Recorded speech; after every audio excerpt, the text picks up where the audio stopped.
Hey YouTube! So I decided to do one of the first topics I ever researched on my own. First Corinthians 15 explains how all of the Christian faith hinges on the resurrection of Jesus Christ.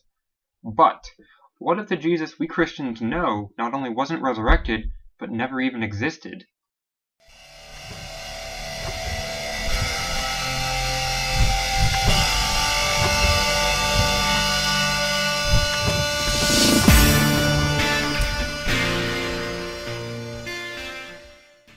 First of all, I'm not going to be talking about whether a man named Jesus simply existed. I'll be debating if the Jesus the Bible portrays existed. So out of all the books that are written explaining away the biblical Jesus, there's only 5 main arguments that are used. 1. The Gospels were written so far after the time of Jesus' life and death, there's no way the Gospels can accurately portray the actual Jesus. 2.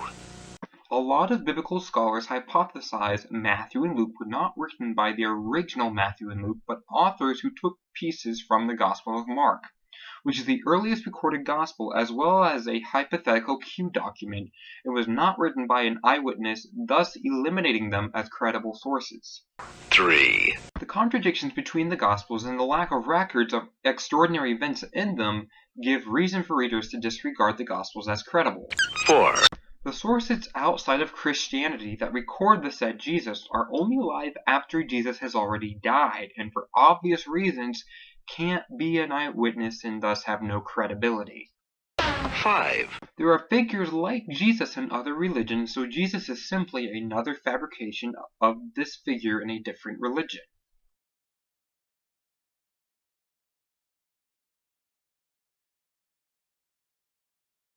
One. The first argument seems plausible, but can be dismissed after doing even a little bit of digging. Even the last gospel that was written, the Gospel of John, can be seen as credible because of a document known as P66 or Papyrus 66. Found in Egypt in 1959, Papyrus 66 includes various passages from the Gospel of John. The document is dated around AD 200 and it has 78 leaves, that's 156 pages, that are binded into one book. Not only were its finders surprised by the good condition P66 was in, but also by the large amount of corrections in the work. There are 465 corrections to the work, which show the initial failures of the copyist, but they more importantly show the care put into the copying to make sure the text was accurate as its predecessor. However, this is the copying process. What about the initial writings?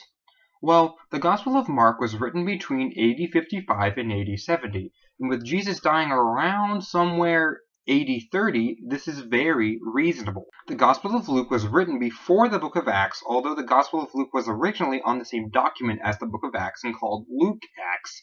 It was later separated to give a more distinct history between Jesus' life and the early church.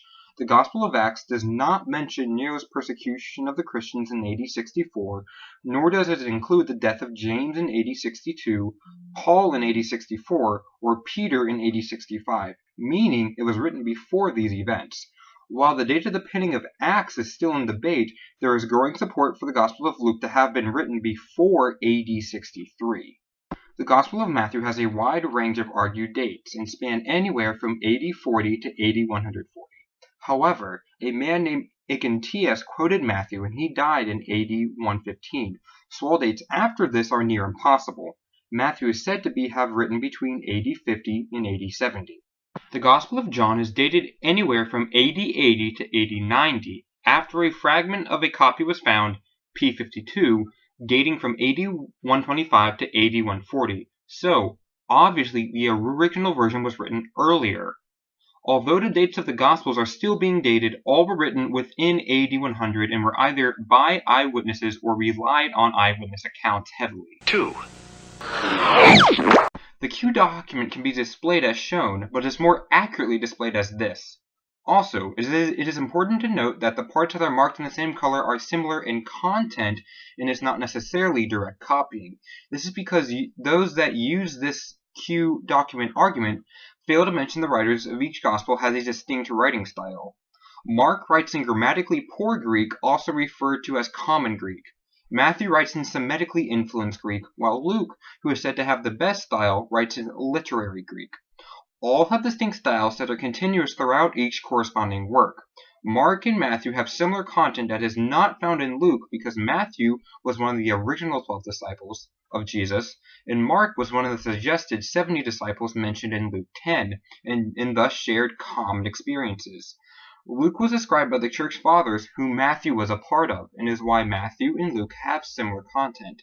Also, why would such an important work be mysteriously missing from the Church when they kept non-canonized Gospels such as the suggested Gospel of Peter?